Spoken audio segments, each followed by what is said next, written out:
mga Lodi, ang katanungan ng karamihan ngayon mga Lodi, bakit yung monetization tools nila ng in-stream ads ay halos araw-araw nagbabawas? Yes, tinitinan mo ngayong araw na to. Tapos kinabukasan, ang laki ng binawas. Ngayon nagtataka ka, bakit? Paano nangyari yon?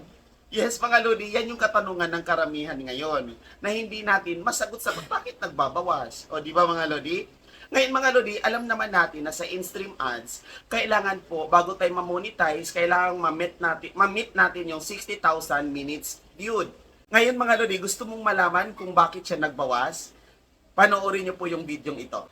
Ngayon mga Lodi, ipapaliwanag ko sa inyo kung bakit nagbawas yung ating in-stream ad views. Okay? Yung kumbaga yung 60,000 minutes views. Okay? Ayan, ayon sa requirements ni in-stream ads po, kailangan po makalikom ka ng 60,000 views sa loob ng 60 days. Okay? Ayan, dapat sa loob ng 60 days or 2 months, makukumply natin yung 60,000 minutes views. Kasi kapag hindi natin na-comply yung 60,000 minutes views, hindi po siya mawawala mga Lodi. Ang mangyayari, magbabawas po siya ngayon. Bakit siya nagbabawas? Paano nangyari? Yun yung katanungan ng madami. Ngayon mga Lodi, sige, paliwanag natin yan mga Lodi. Kunwari mga Lodi, noong April 15, okay, April 15, nag-start ka ng upload ng mga videos. Tapos ngayon, naka-earn ka ng views na 2,000. So, meron ka ng 2,000 views. Tapos, noong April 16, nag-upload ka ulit mga Lodi or nag-live ka. Okay, naka-earn ka ngayon ulit ng 2,000. Okay? And then, nung 17, ganun din. Nung 17, dumami ang views mo, naging 3,000. Okay? Tapos, nung 18, okay, ayan, naging 5,000. Oo.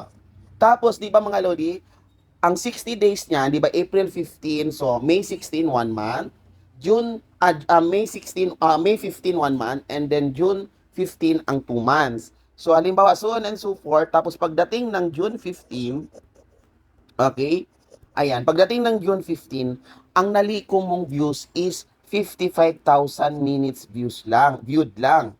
Okay? So ngayon, kinapos ka ng 5,000. So ibig sabihin, hindi mo na-comply yung 60,000 minutes viewed within 2 months. Okay? Ang mangyayari ngayon mga Lodi, ngayong June 16, ayan, pagdating ng June 16, okay, ang mangyayari niyan, yung 55,000 mo, mababawasan siya ng 2,000. Okay? Ito mga Lodi. Okay? Ngayon, ibabawas na ngayon nung views mo nung April 15. So, ang mangyayari niyan, babawas niya yung 2,000. So, pagdating ng June 16, ang magiging total mo na lang is 53,000. Ganyan yan mga Lodi, bakit siya nagbabawas? Tapos ngayong June 17, okay, ibabawas niya ulit yung 2,000 nung 16. Okay, ayan, magbabawas siya ulit ng 2,000. So, ang total mo na ngayon, magiging 51,000. Ngayon mga Lodi, tapos ngayong 18, ibabawas niya ulit yung 3,000. Okay, magbabawas siya ulit ng 3,000. So, bawasan doon ng 3,000 yung 51,000, magiging 48,000. Tama ba? Ayan, 48,000 na lang. Yes, 48,000 hanggang sa, ayan mga Lodi, hanggang sa magiging paliit ng paliit yung views mo. Lalo na mga Lodi, kapag hindi ka nag-upload ng videos, halimbawa, nag-upload ka din naman ng videos, pagpalagay natin nag-upload ka pa rin ng videos, continue yung videos mo. Pero, ngayon lumiliit yung mga views mo. So, ang mangyayari ngayon, hindi niya matutumbasan yung mga dating views mo. Pag hindi niya natutumbasan or nahigitan pa yan, ayan, may posibilidad na ang total minutes views mo ay pabawas ng pabawas mga Lodi. Ganun po yung formula or computation ni Facebook mga Lodi pagdating dito sa in-stream ad 60 minutes views. Kaya mga Lodi, wag na kayong magtaka kung nagbabawas yan. Ibig sabihin lang yan, okay, ayan, hindi mo nahigitan yung mga previous views mo. Okay? Kasi, ang mangyayari, lahat ng previous views mo, imabawas dito. Okay?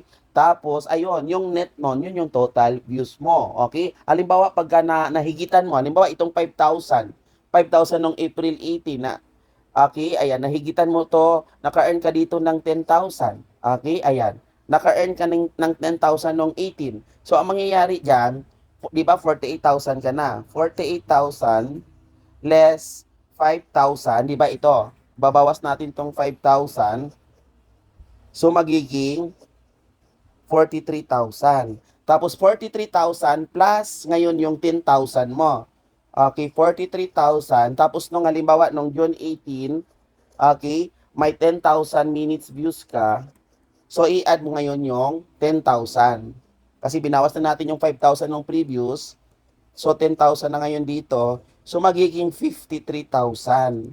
So ngayon, yung 48,000 mo, okay, magiging 53,000. Okay, ayan. Tapos kasi niles natin yung 5,000, nahigitan mo siya ngayon. So, ayun ngayon, tumataas siya. Ayun mga Lodi. So, kailangan mga Lodi, okay, tataas yung ating, ang logic lang yan mga Lodi, kailangan tataas yung ating minutes views or viewed para, ayun, para mag-earn tayo ng views hanggang sa makuha natin yung 60,000.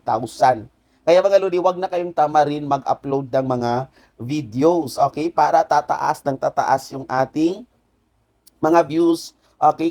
Kasi pag once na lampasan na natin yung 60 days, araw-araw na po siya nagbabawas. So, kailangan yung minutes views na binawas ay mahigitan or matumbasan natin para magstay yung ating total minutes viewed or views. Ayan mga Lodi, yan lang po mga Lodi. Sana po malinaw sa inyo yung explanation ko ito. Kung malabo pa rin sa inyo mga Lodi, ayan po, pwede kayong mag-comment sa baba. Okay? Ayan. Maraming salamat mga Lodi. Yan lang po. Sana may natutunan ka sa aking tutorial. Paki-like, follow, and share na rin po itong video na to. Bye-bye mga Lodi. Thank you so much po.